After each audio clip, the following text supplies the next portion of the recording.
I don't like this. Just stay calm.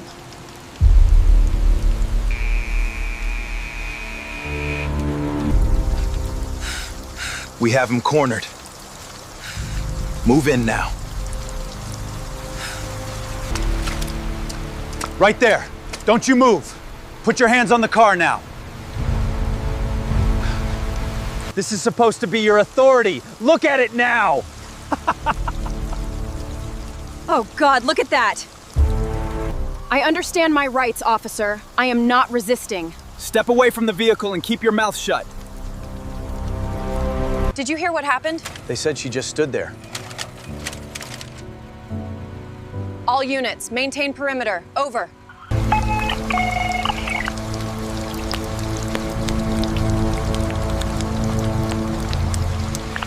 The officer's hand tightened around the grip, his voice sharp enough to freeze the parking lot.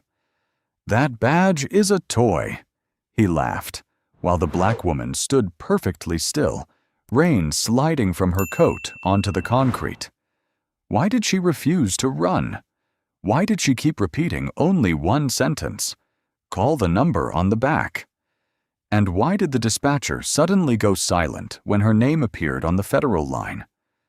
Witnesses filmed, headlights glared, and no one understood why she lowered her eyes instead of defending herself. In 2 minutes, the same officer who mocked her would feel cold metal close around his own wrists. But the truth behind that badge started long before this stop. Rain struck the open badge case until the small glass window blurred. Maya Brooks held it at chest level, her other hand flat against her gray coat. The gas station canopy buzzed. Red and blue light slid across wet concrete and faces behind windshields. Officer Derek Hale stepped closer. "Close that thing." "Call the number on the back," Maya said. "I said close it." "It verifies through a federal duty desk." A laugh came from near the soda machine. Hale turned so the crowd could hear him. "You hear that? Federal duty desk." Tara Mills stood behind the glass with receipt paper still feeding from the register. Beside pump 3, Victor Lang lifted his phone higher. Hale pointed toward Maya's sedan. "Step away from the vehicle." "My hands are visible." "Don't narrate my stop." Maya lowered the badge case slowly. Rain slid from its edge and dropped onto her knuckles. "You made an unsafe turn," Hale said. "I signaled. You refused a lawful instruction. I gave you my license, registration, and credentials. These?" He nodded at the case. "You bought a prop and thought I'd salute?" A man in a truck raised his window. A woman at the air pump looked down.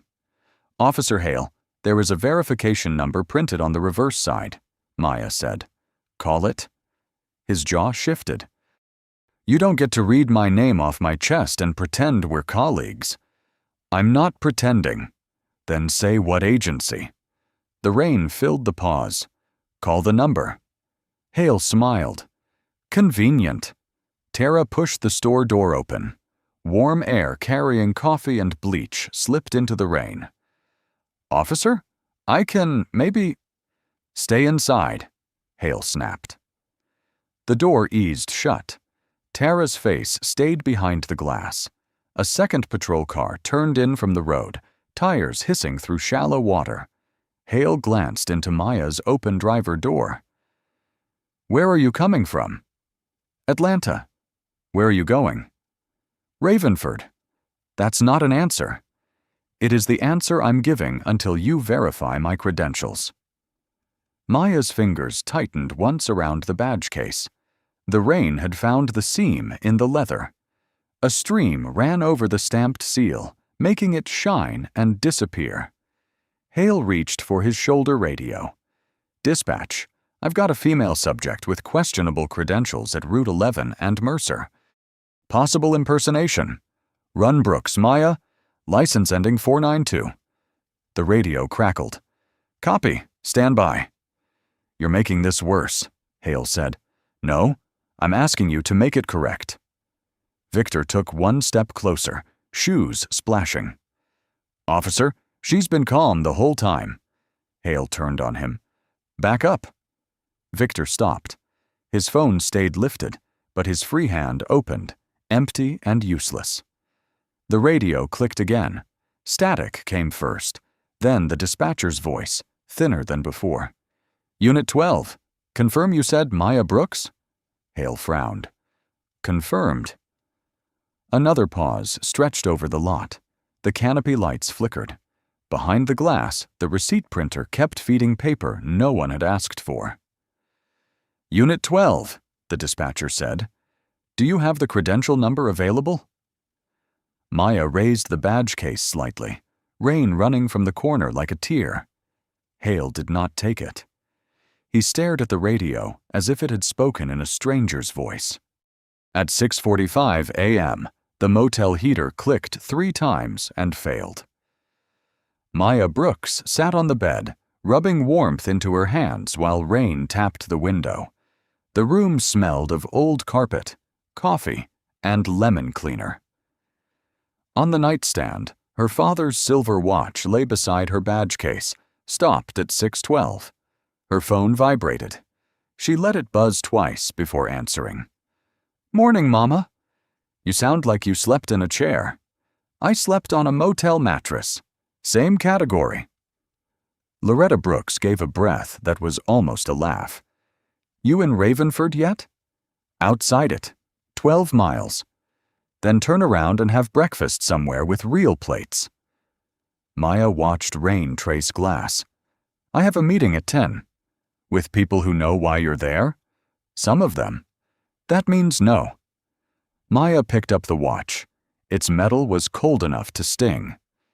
"It means I'm doing the part that has to be done quietly first." Her mother did not answer. "Your daddy used to say that," Loretta said. "Quietly first. Then he'd come home with his jaw tight." Maya closed her fingers around the watch. "I remember." "No, baby. You remember the ending.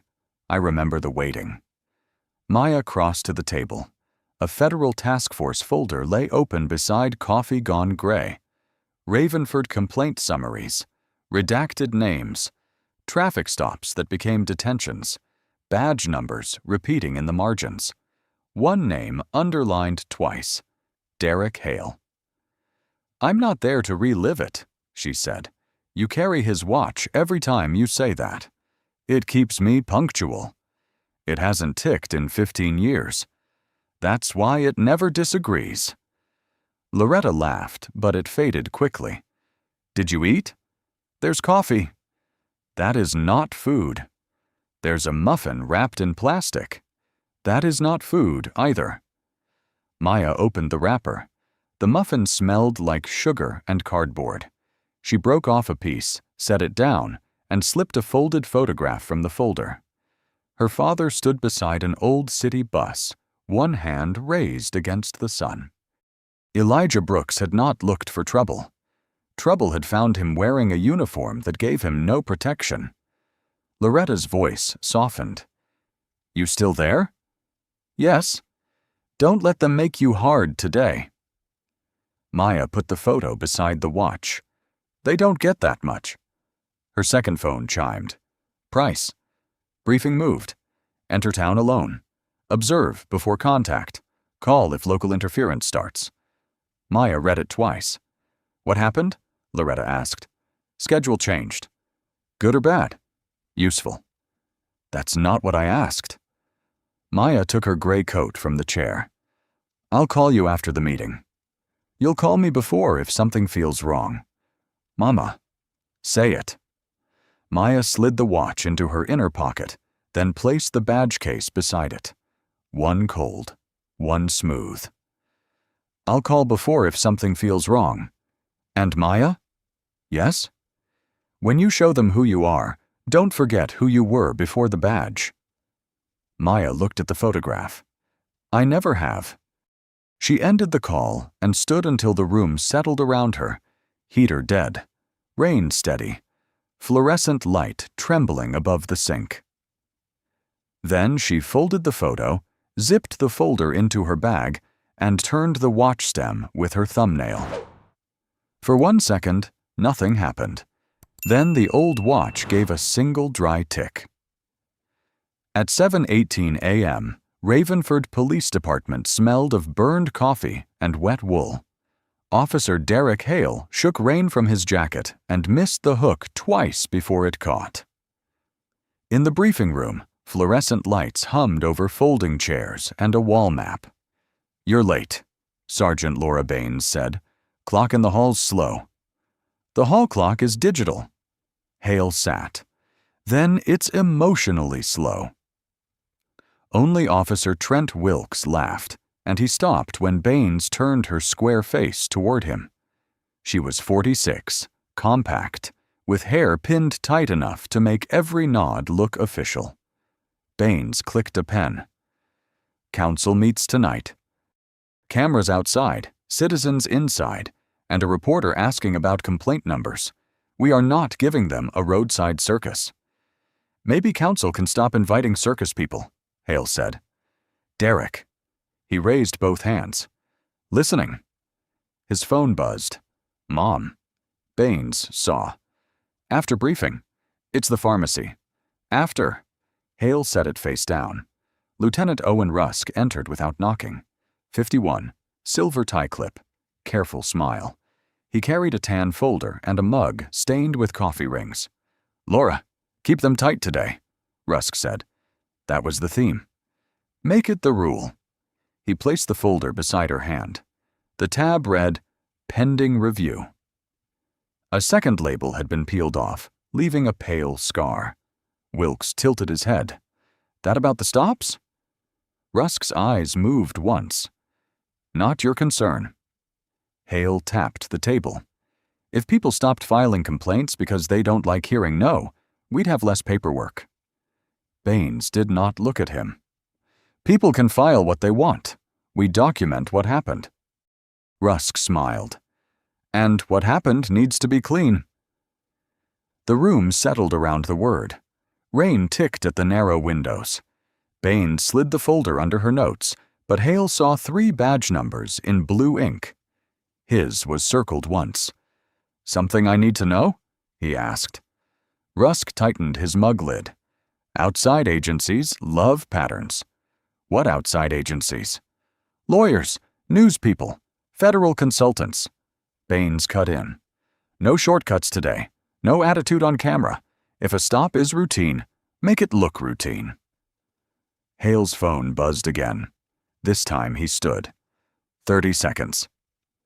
In the hallway, by a vending machine clicking around a trapped candy bar, Hale answered.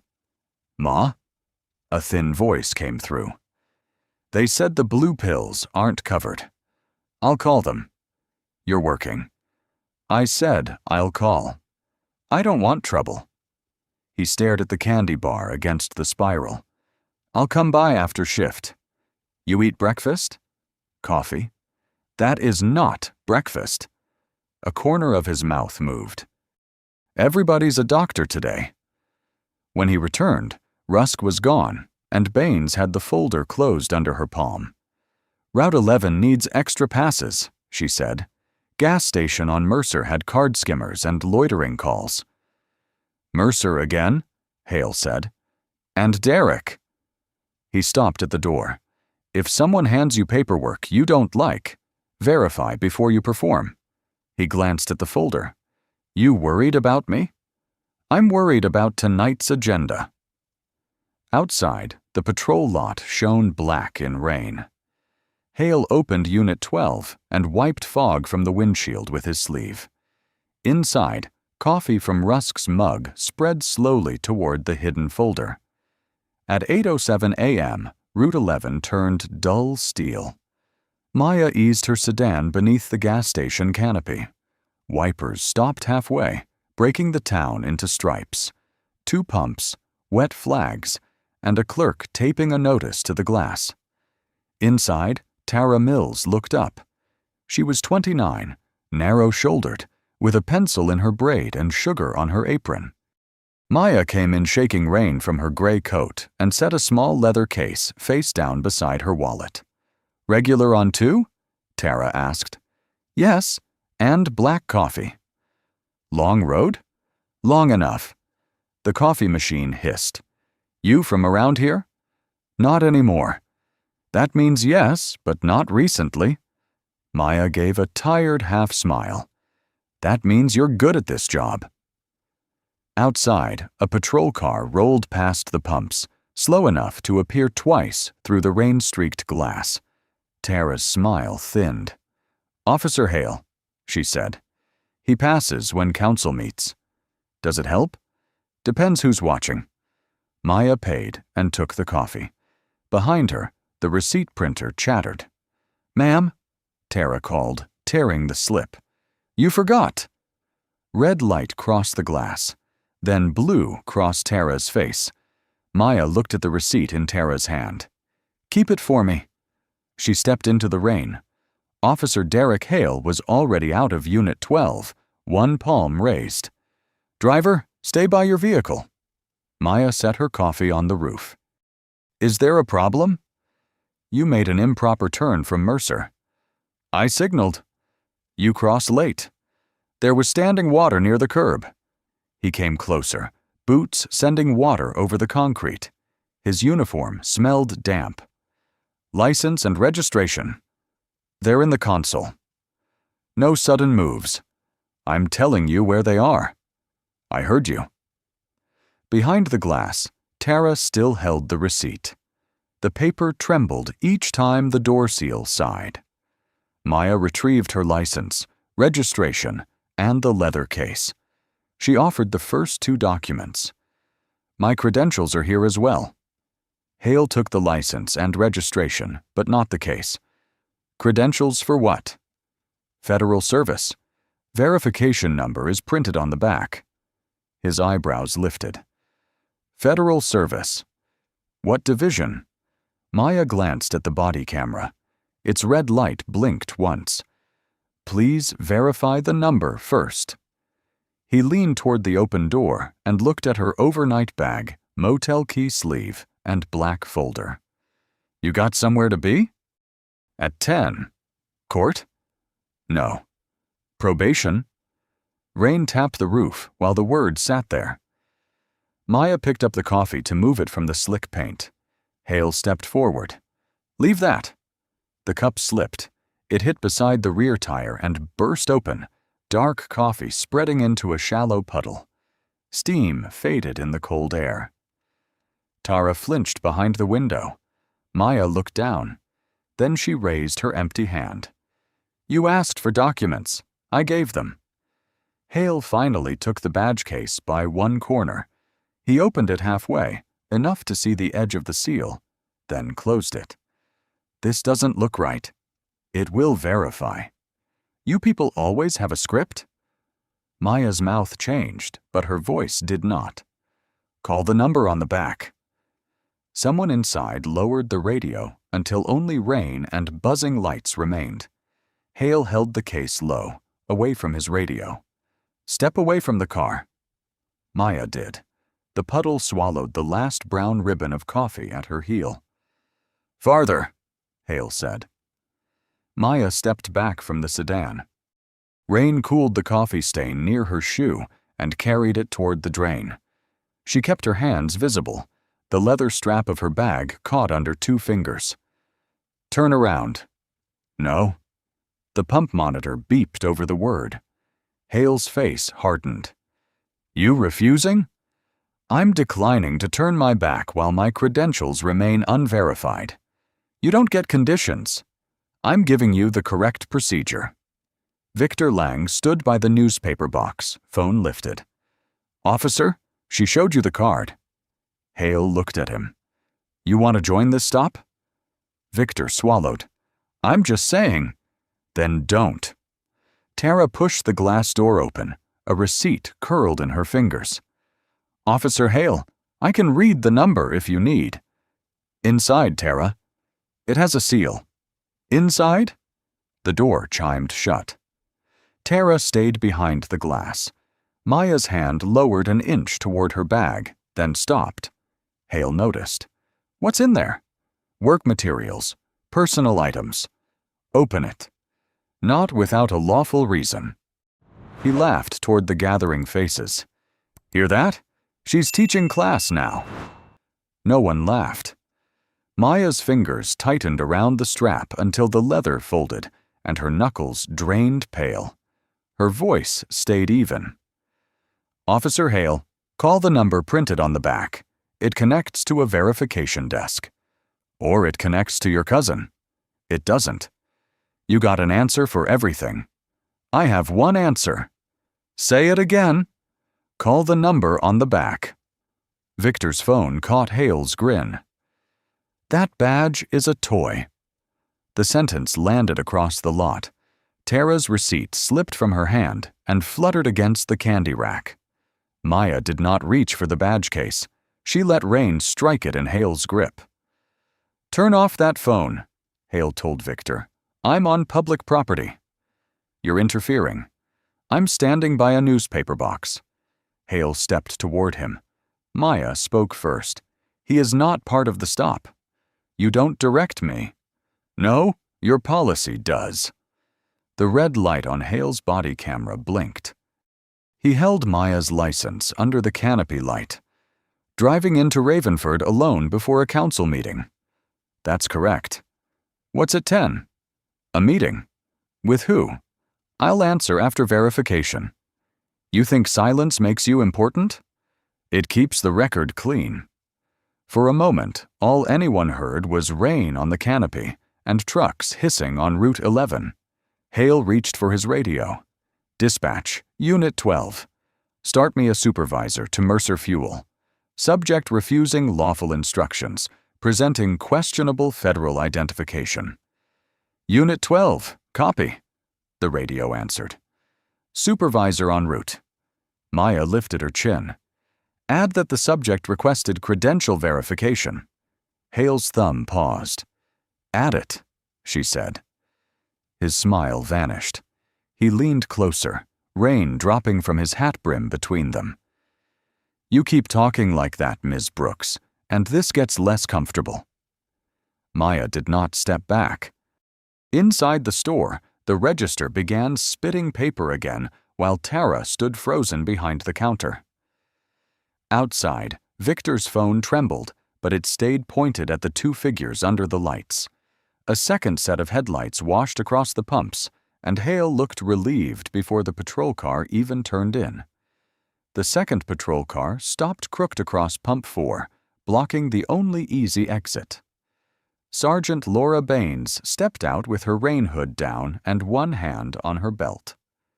The canopy lights drew silver lines across her tight black hair. She took in Maya, Hale, Victor's phone, Tara behind the glass, and the coffee stain by the tire. Derek, she said, what do we have? Possible impersonation, refusal to comply, questionable credentials. Maya turned toward her. Sergeant Baines, I requested verification through the number printed on the back. Baines looked at Hale first. Did you call it? I was securing the scene. That wasn't my question. Not yet. Baines held out her gloved hand. Hale gave her the badge case as if it were damp trash. She opened it beneath the canopy light. For half a second, her eyes stopped moving. Maya saw it. Ms. Brooks, why are you in Ravenford? Baines asked. For a scheduled meeting. With? Verification first. Hale gave a short laugh. See? Baines's jaw worked once. Ma'am, you are making this harder than it needs to be. No, Maya said. I am keeping the order correct. Behind the glass, Tara pushed the door open, receipt curled in her hand. Sergeant, I saw her offer the number before he said anything about impersonation. Tara, go back inside. She didn't raise her voice. The camera faces Pump 2. Hale stepped toward the door. Nobody asked for store footage. Maya's gaze moved to the red blink on his camera. Please note that statement. Baines tucked the badge case under her arm and spoke into her radio. Dispatch, run Maya Brooks again. Any warrants, local flags, or federal notes? Static answered first. Victor shifted near the newspaper box. His phone made a faint click. Hale took one step toward him. "Last warning." Victor lowered the phone to his chest, but the lens still faced them. The radio cracked. "Sergeant, dispatch. No warrants. No local wants. I'm getting a federal response marker." Baines froze. Hale frowned. "A what?" "Stand by," dispatch said. "Can you confirm middle initial?" Maya answered before anyone else. "E." Hale snapped, "Don't answer my radio." Baines lifted a hand, not toward Maya, toward Hale. The rain thickened, beating the canopy like loose gravel. Inside, the register fed paper again. "Dispatch," Baines said carefully.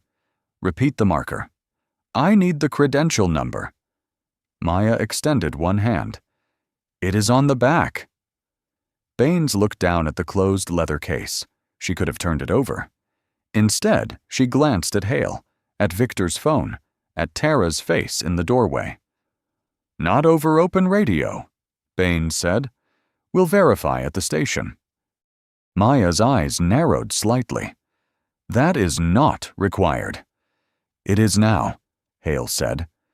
Tara stepped into the rain. "Sergeant, please, just turn it over." For the first time, Baines looked at the young clerk as if she understood what the moment would cost. Her lips parted, then closed. "Ms. Brooks," she said, quieter, "place your bag on the hood." Maya waited until Baines repeated it. Then she unhooked the strap and set the bag on the wet metal, careful as if laying down something breakable. Inside, the receipt paper kept sliding from the machine, piling silently against the tile. "Hands behind your back," Hale said. The words cut through the rain cleaner than the siren light. Maya looked at Baines. "Sergeant, you have the credential case." "You'll explain it at the station," Baines said. "That is delay, not procedure." Hale moved first. His fingers closed around Maya's wrist. The metal cuff touched her skin, and the cold went straight through her sleeve. For one breath, the parking lot lost sound. Only the small click behind her back remained. Victor stepped forward. "You don't have to do that." Hale turned. "Back up." Tara pressed both hands to the glass door. Maya kept her shoulders level. "Please state the basis." "Officer safety." "My hands were visible." "You kept giving orders." "I gave you procedure." Baines looked at the badge case. "Derek, double lock them." He did. The second click made Maya's fingers curl. The steel sat against her wrists. Then Hale reached for her bag. "Careful," Maya said. He smiled. Now she cares about property. "There is a watch inside." "Then you should have complied faster." He set the bag on the hood. Wet metal soaked the canvas. A side pocket sagged open, and the silver watch slid halfway out, chain caught in the zipper teeth. Maya's breath stopped before her face did. Baines saw it. So did Tara. "Pick it up," Maya said. Hale glanced down. "It's fine." "Pick it up." Every face under the canopy turned. Hale lifted the bag by one strap. The watch slipped free and landed on the hood with a dull tap. Rain struck its cracked glass. The stopped hands glimmered at 6:12. Maya took one step before the cuffs checked her arms. Hale's palm pressed her shoulder back. "Don't." For the first time, her voice thinned. "That belonged to my father." Baines lowered her eyes. "Derek." "What?" "Put it in property." "I was going to." "No," Maya said. "Dry it first." Hale gave a small laugh. "You don't get inventory instructions." Victor's phone shook. "Sergeant, please." Baines took an envelope from her vest. After a second, she stepped around Hale, lifted the watch with 2 fingers, and wiped the glass on her sleeve. Maya watched as if the town had narrowed to it. Baines sealed the watch. "It will be logged." "With my bag," Maya said. "With your property." Separately. A hesitation crossed Baines's face. Separately. Hale opened the rear door of Unit 12. Stale air rolled out, smelling of vinyl, coffee, and damp uniforms. "Watch your head," he said. Maya bent without his hand touching her. The cuffs forced her coat tight across her shoulders. The seat was hard and slick. Rain blurred the window until Tara became only a pale shape. Baines leaned in. "Ms. Brooks, this can still be simple." Maya turned her head. It was simple at the number. The door closed. Outside, Hale faced the crowd. "Scene's secured. Go home." No one moved. Tara stepped into the rain, receipt paper trailing from her fist like a white ribbon. "I'm saving the footage," she said. Hale looked back. "You do that." In the patrol car, Maya rested her hands against the cold divider. The cuffs bit harder when she shifted. Through the wet glass, she saw Baines holding the envelope, her thumb covering the word evidence like she was trying to hide it from herself. The station door opened with a hard buzz, and warm, stale air swallowed the rain. Maya stepped inside between Hale and Baines. The cuffs kept her coat tight across her shoulders. Water dripped from her hem onto gray tile, past the flag and a vending machine humming. Desk officer Maribel Cruz looked up. She was 35, with brown eyes and a silver cross at her collar. "Sergeant?" "Temporary hold," Baines said. "Questionable credentials. Possible obstruction." Maya turned her head. "I requested verification before transport." Hale set her bag on the counter. She requested a lot. Maribel's gaze moved to the envelope. "Property?" "Separate item," Baines said. "Why separate?" Maya answered. "Because it is my father's watch." No one moved. Rain ticked against the glass doors. Hale pulled out a form. "Personal property. 1 bag. 1 fake badge holder." "Do not write fake," Maya said. "Excuse me?" "Write alleged, or unverified." Baines took the pen. "Unverified credential case." Hale's mouth tightened. "Now we're grammar checking?" "We're report checking." Maribel opened a plastic tray that smelled faintly of bleach. Maya watched her badge case, phone, motel key sleeve, and photo go in. When Baines placed the watch envelope beside them, Maya leaned forward. "Please keep it dry." Maribel slid a paper towel under it. "Thank you." Room 2 had no window. Its walls were the color of wet paper, and one fluorescent tube flickered in a slow pulse. There was a metal table, 2 chairs, a camera, and a pale rectangle where a clock had once hung. Maya sat where Baines pointed. The cuffs came off only after Hale stood behind her chair. She rubbed one wrist, then folded both hands on the table. Baines set a notepad down. "Name?" "Maya Elaine Brooks." "Occupation?" "Verify the credential number." Hale leaned against the wall. "That's not an occupation. It is the next step." Baines exhaled. "You understand how this looks?" "Yes." "You presented federal identification and refused basic questions." "I answered questions appropriate before verification." "You keep hiding behind procedure." Maya glanced at the empty rectangle. "Procedure is there for the moment someone wants to skip it." Hale pushed off the wall. "I think you walked in with a prop and a speech." "Then prove it properly." The camera's red light blinked once. Baines's radio clicked. "Sergeant, dispatch needs the credential number." Hale reached for his mic. "Tell Kevin we'll send it when—" Baines raised her hand. From the hallway came Maribel's voice. "The number is on the back. I can read it from property." Silence pressed into the room. Hale said, "Nobody asked you." Baines looked toward the door. "Read it to dispatch. Quietly." Maya's fingers found the spot inside her coat where the watch usually rested. Empty cloth. The pale mark on the wall seemed wider. My father sat in a room like this once, she said. Hale rolled his eyes. Here we go. No clock, no call. Just men deciding the order didn't matter. Baines's pen stopped. Maya waited until her voice could stand. It mattered. Outside, a phone rang at the desk. Once, twice. Maribel answered, and the station changed so quietly that even Hale turned toward the door. The desk phone rang a third time, then stopped. Maya heard Maribel Cruz lower her voice in the hallway. Paper shifted. Hale moved toward the door, but Baines stepped in front of him. Stay here, she said. With her? With me. The fluorescent tube buzzed above the empty mark where the clock had been. Maya kept her wrists flat on the table. The skin under the cuffs had turned a narrow red. From the hall, Maribel read one digit at a time. Yes, sir. That is printed on the reverse side.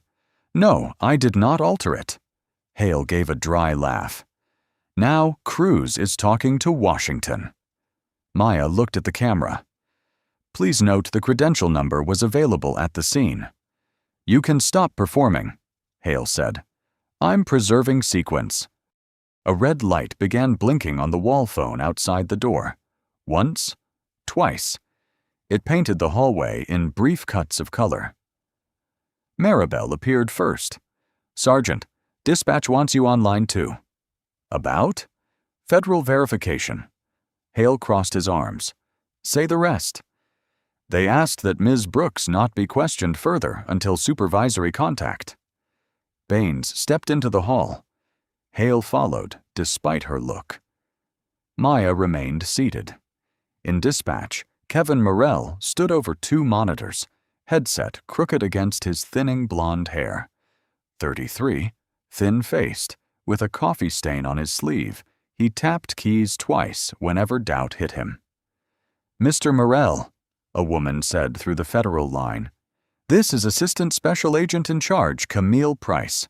Confirm her status has not been broadcast over open radio. Not fully, ma'am. Where is she? Room 2. Is she hurt? I don't believe so.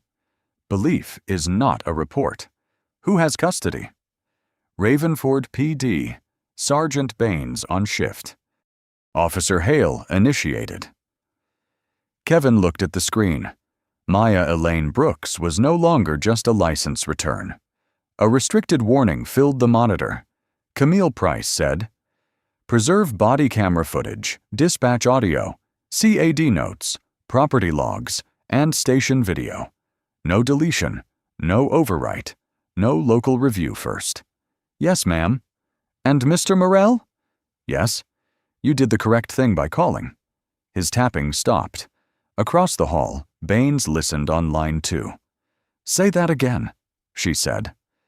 Kevin's voice carried through the doorway. Federal supervisors are en route. Do not question. Do not release property. Preserve all records. Hale stared at Baines. This is over a fake badge? Maya turned her head toward him. You had the number. Baines hung up slowly. Derek. What? Stop talking. Maribel stood by the property counter. The badge case lay open now, dry under a paper towel. Beside it, the sealed envelope with the silver watch had darkened at one corner from rainwater. Move that envelope away from the wet tray, Maya said.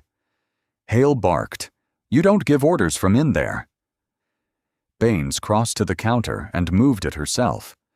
For the first time since the stop, Hale had no quick answer. He looked from the phone to the badge case to the hall camera. Baines spoke without turning. Nobody touches the report. Maya rose, and the chair legs scraped the floor. The red lamp on the wall phone blinked again, stubborn, while outside the station windows, a dark sedan turned in from the rain-silvered street. The sedan stopped without a siren.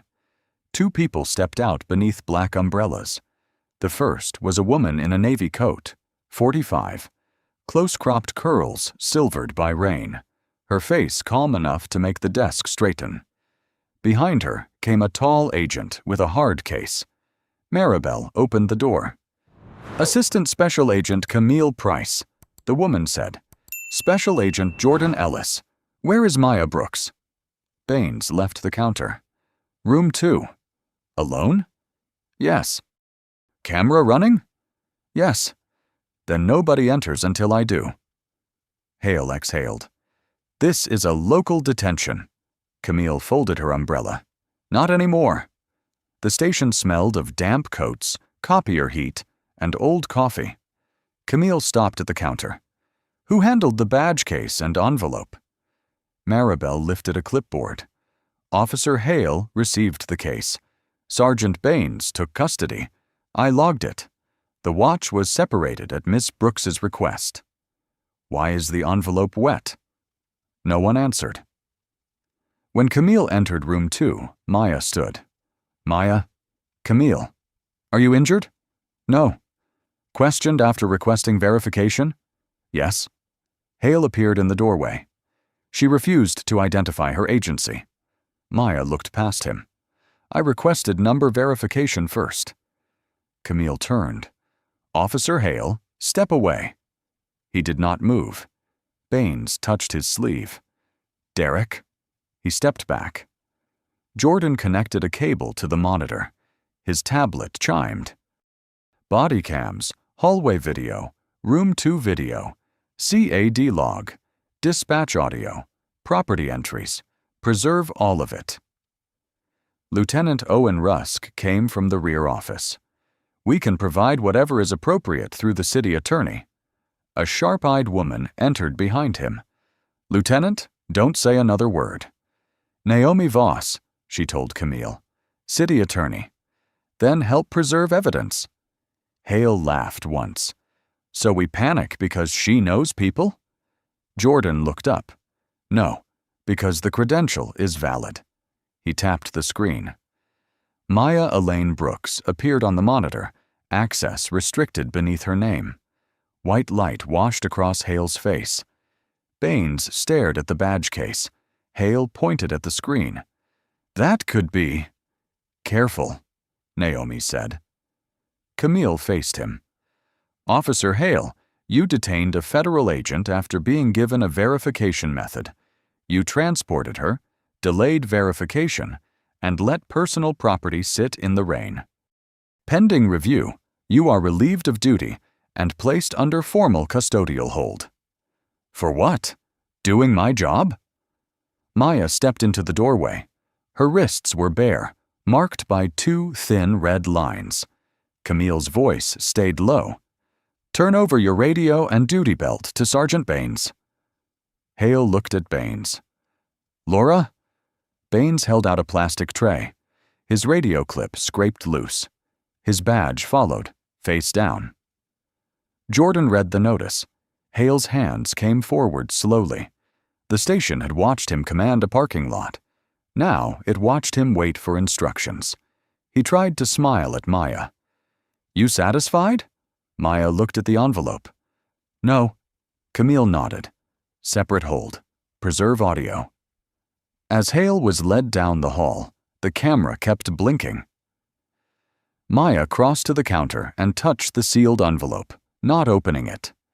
Inside, her father's stopped watch waited under a drying stain while the monitor behind her still carried her name.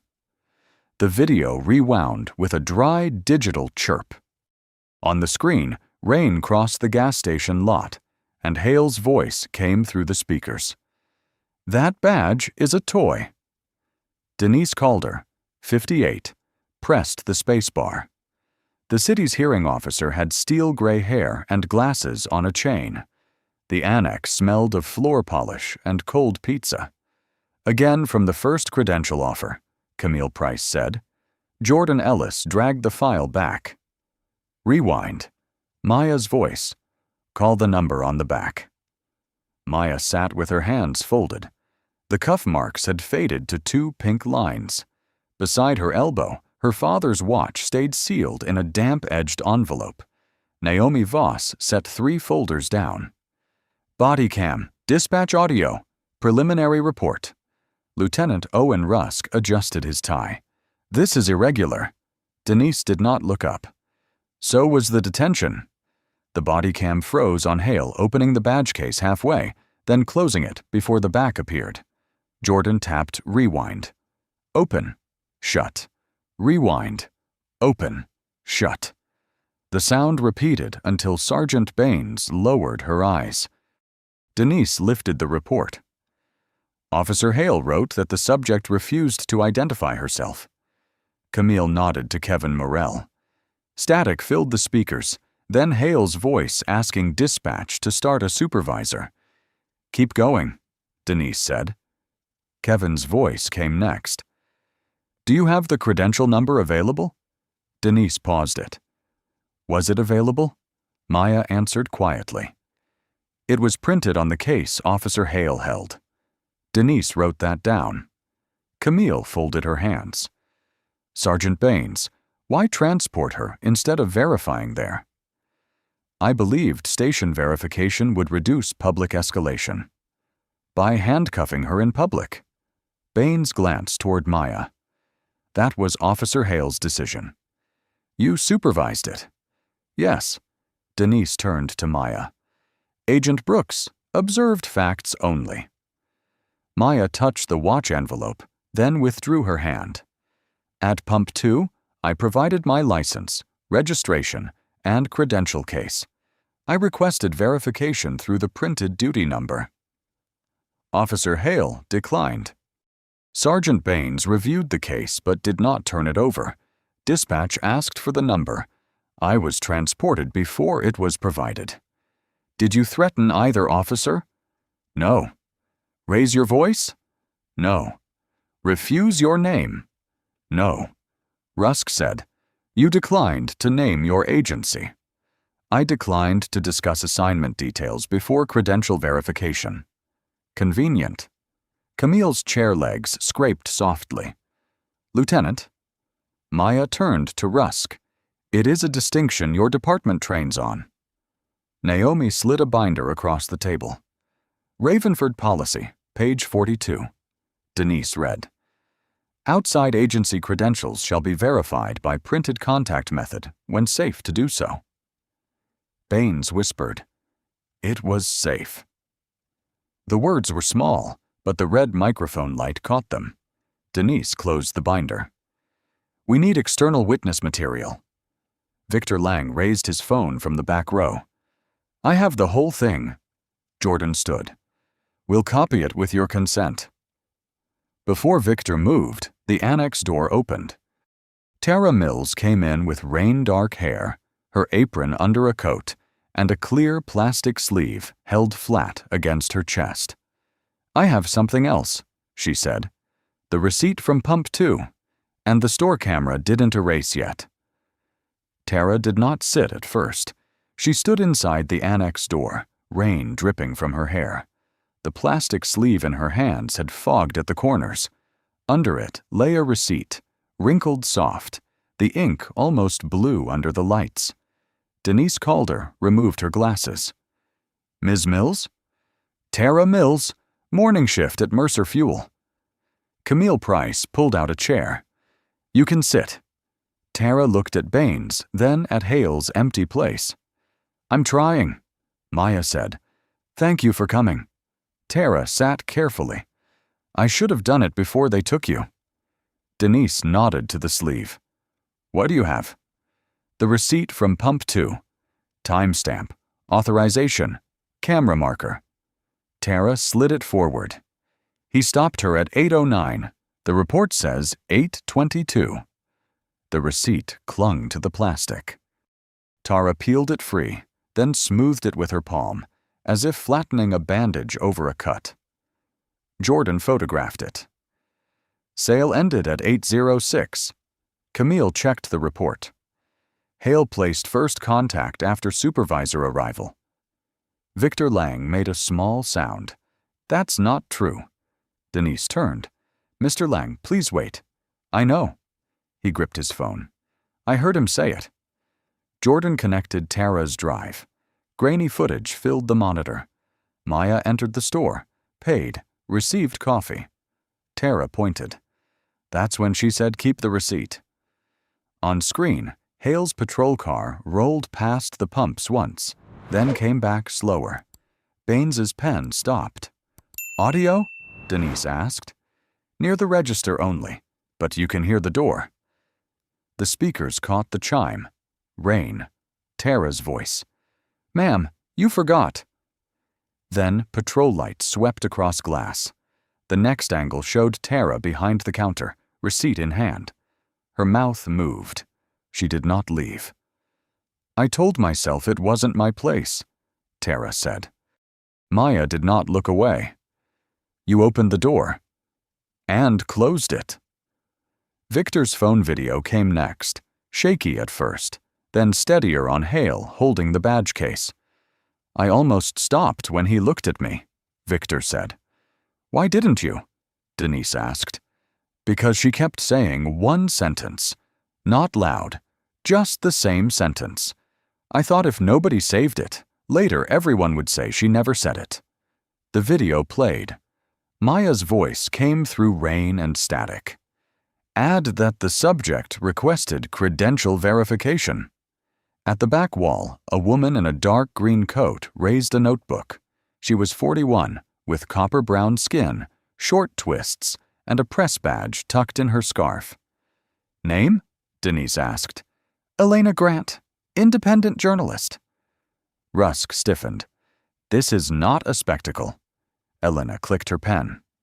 No, that happened at the gas station. Camille turned to Denise.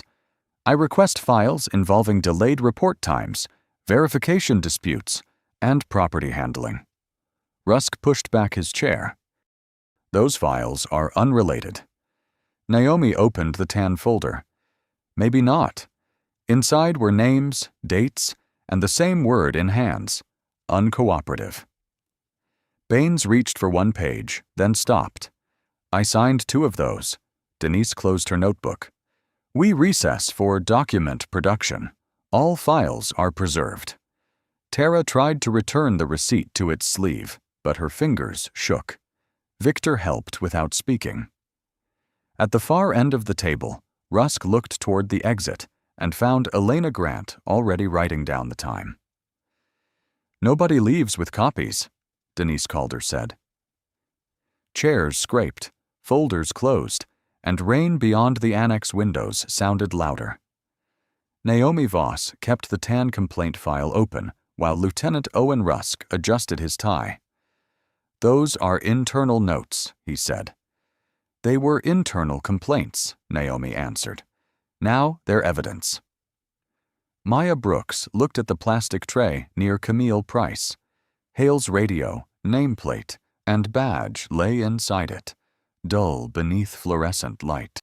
Water had dried in spots along the metal. It no longer looked like authority. It looked like inventory. Mayor Helen Ward entered through the side door. I came as soon as council called. Rusk turned. Mayor, this is premature. Helen looked at the screen frozen on Hale closing Maya's badge case. So was the stop. Camille slid a document across the table. Officer Derek Hale is relieved of duty pending external investigation. His report contains material inconsistencies. Baines swallowed. And me? Denise read from another page. Sergeant Laura Baines is removed from shift command pending administrative review. I didn't write his report, Baines said. You supervised the scene, Camille replied. You had the case in your hand.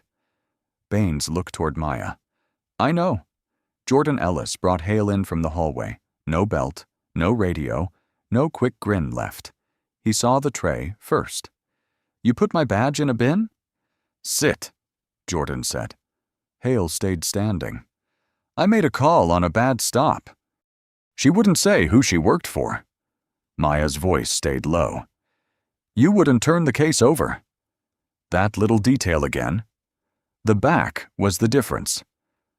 Behind Maya, Tara crushed an empty paper cup. Victor's phone rested on his knee, screen dark. Helen faced Hale. Officer, did you ever call the number? Hale stared at the tray. No. The word landed smaller than anyone expected. Rusk stepped in. Line officers make rapid decisions under pressure. Elena Grant lifted her pen. Pressure from a calm woman with visible hands? Rusk's mouth shut. Naomi turned pages. Lieutenant Rusk, why were 6 complaints pending for more than 18 months? Staffing. 3 involved credential verification. Different contexts. 1 involved a nurse. 1 a county inspector. 1 a retired federal employee. Rusk's cuff button slipped under his thumb. He could not fasten it. Baines noticed, and her face tightened as if a door inside her had opened. Camille said, Agent Brooks requested recommendations focus on procedure, not spectacle. Hale laughed. Of course she has. Maya turned to him. This is not about making you smaller. He blinked. It is about making the next stop safer for the next person you decide not to believe. The room held still. Tara lowered the cup. Victor rubbed his thumb along his phone. Baines put one hand over her mouth, then dropped it. Helen looked at the plastic tray again. External review. Public report. Temporary removal of command authority where required.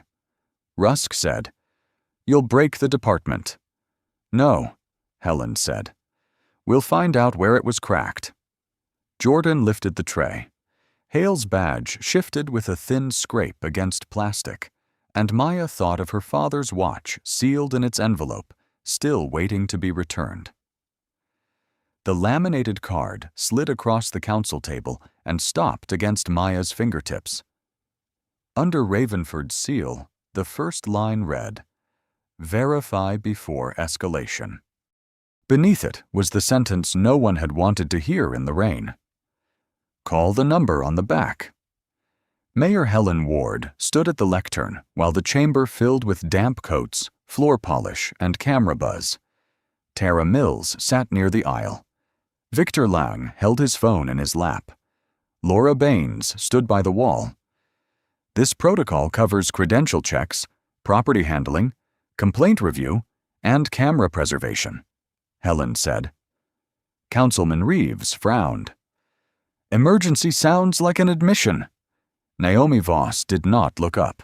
It is. Agent Brooks? Helen said. Maya rose. Her father's watch was in her coat pocket. She placed the card on the lectern. Don't name this after me. Reeves leaned back. No one suggested that. People already have. Name it after the step that was skipped. Reverend Samuel Pike stood from the second row, tall and spare, with a white beard and church bulletins in his notebook. Say it plain so nobody can decorate it and forget it. Maya nodded. The back of card rule. Victor whispered. Good. Reeves crossed his arms. And a card changes conduct? No, Maya said. A card changes nothing if supervisors protect the first lie. The heating vent rattled into the pause. Helen looked to the clerk. Add supervisory liability. Baines stepped forward. And property separation. Every face turned. Items tied to identification or personal custody should not sit on wet hoods or in mixed trays, Baines said. Log them. Photograph them. Maya did not touch her pocket. Yes. Camille Price opened a folder. Body cameras stay active during credential disputes. Any deactivation requires a stated reason on camera. If interagency identification is questioned, records are preserved externally. And complaints? Reverend Pike asked. Helen lifted the second page. 90-day review limit. Quarterly public summaries. Civilian oversight access. Elena Grant raised her pen. Prior complaints? Helen faced the cameras. Unresolved files already identified will be reviewed. The room released a low breath.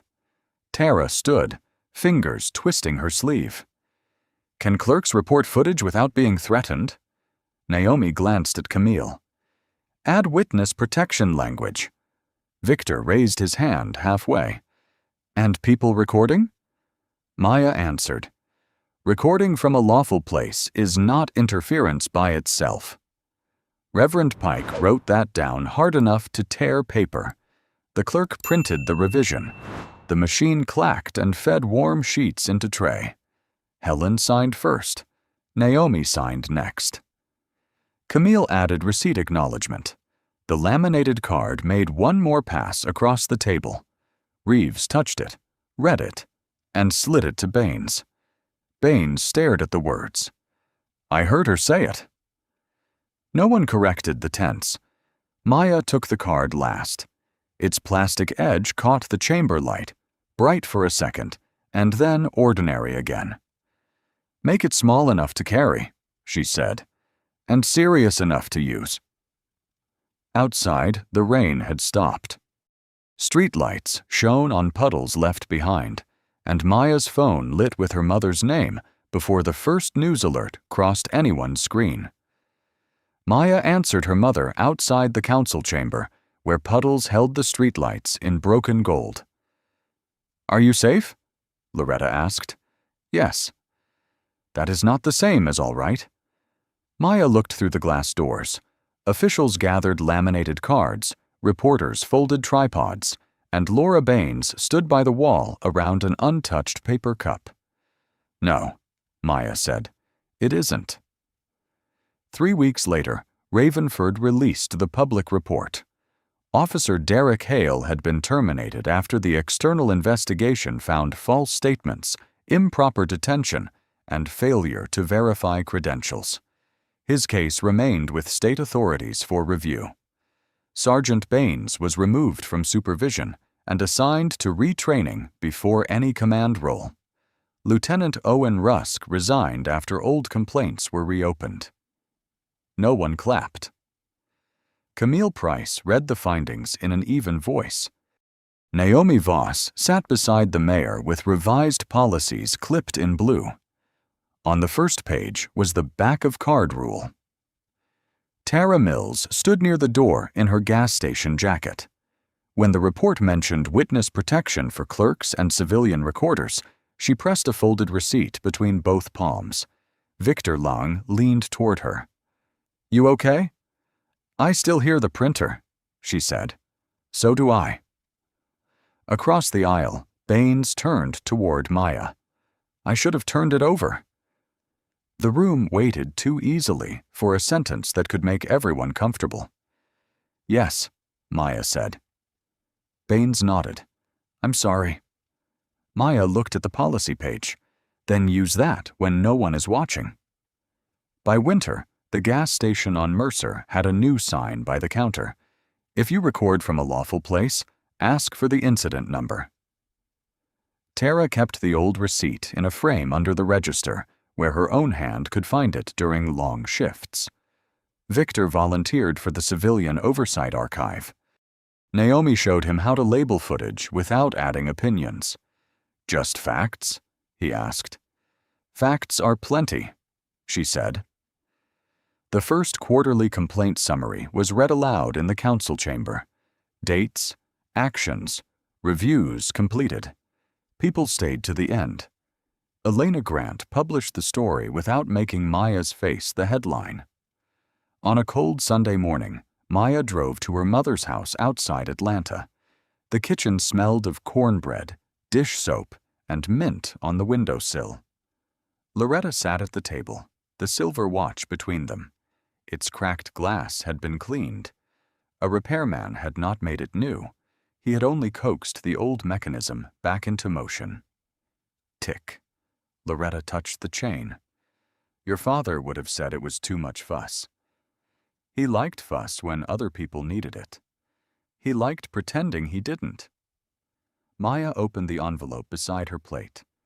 Letters had come from bus drivers, nurses, teachers, veterans, clerks, people who had once stood still while someone doubted them in public. Most did not ask for anything. They only wrote down the moment they had carried home alone. Loretta picked up one letter and put it back. You going to answer all of them? Some? And the rest?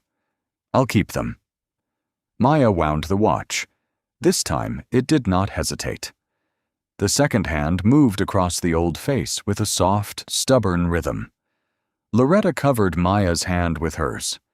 "You brought it back." Maya listened to the ticking. "No," she said. "It brought me through." Outside, sunlight rested on the wet porch rail. If this story stayed with you, share your thoughts in the comments. Have you ever seen someone judged too quickly, ignored when they were telling the truth, or forced to prove their dignity in front of strangers? Tell us what happened and what you wish someone had done in that moment. Share this story with someone who believes fairness should not depend on status, appearance, or power. And subscribe for more stories about justice, quiet resilience, and the kind of systemic change that begins when one person refuses to let the record be rewritten. Your voice may help someone else feel less alone.